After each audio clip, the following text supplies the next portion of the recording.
This is Bible Stories in 5 Minutes.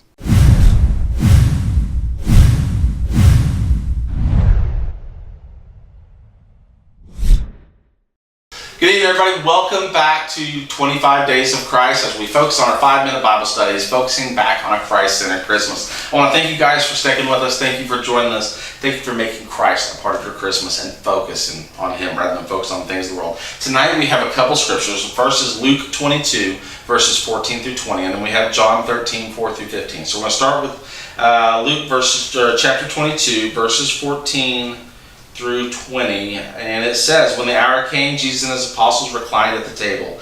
And he said to them, I have eagerly desired to eat this Passover with you before I suffer. For I tell you, I will not eat it again until it finds fulfillment in the kingdom of God. After taking a cup, he gave thanks and said, Take this and divide it among you. For I tell you, I will not drink again from the fruit of the vine until the kingdom of God comes. And he took bread and gave thanks and broke it, and he gave it to them, saying, This is my body, given for you. Do this in remembrance of me. In the same way, after the supper, he took the cup, saying, This cup is the new covenant in my blood, which is poured out for you." So next one is John chapter 13. Matthew, Mark, Luke, and John. So we're going to cover that. John chapter 13.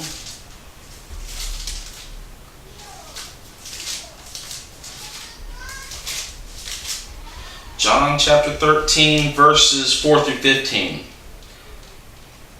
"So he got up from the meal, took off his outer clothing, and wrapped a towel around his waist. After that he poured water into a basin and began to wash his disciples' feet, drying them with the towel that was wrapped around him.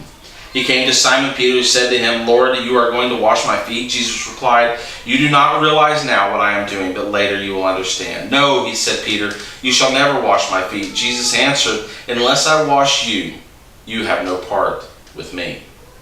Then Simon Peter replied, Not just my feet, but my hands and my head as well. Jesus answered him, Those who have had a bath need only to wash their feet. Their whole body is clean, and you are clean, though not every one of you. For he knew who was going to betray him, and that was why he said, Not everyone was clean.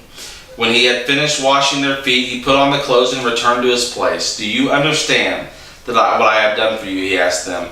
You call me teacher and Lord, and rightly so, for this is what I am.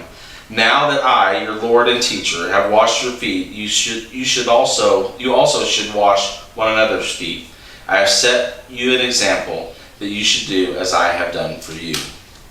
In summary, Jesus sits with his disciples in the Passover meal. He gives them final instructions, and then he personally washes the feet of each apostle and instructs them to give service as he has given. It's important for us to follow what Christ has done for us, to do what he has commanded. If he is humble enough to wash a man's feet, we should be humble enough to serve others. So 2 questions for tonight I want you to guys think about. Number 1, what kind of example does Jesus set for us? And number 2, how does he wash? How does he wash us clean? How does he wash us totally clean? The Lord bless you and keep you. The Lord make his face shine upon you and be gracious to you. The Lord lift up his countenance upon you and give you peace. God bless you all, and we'll see you tomorrow night.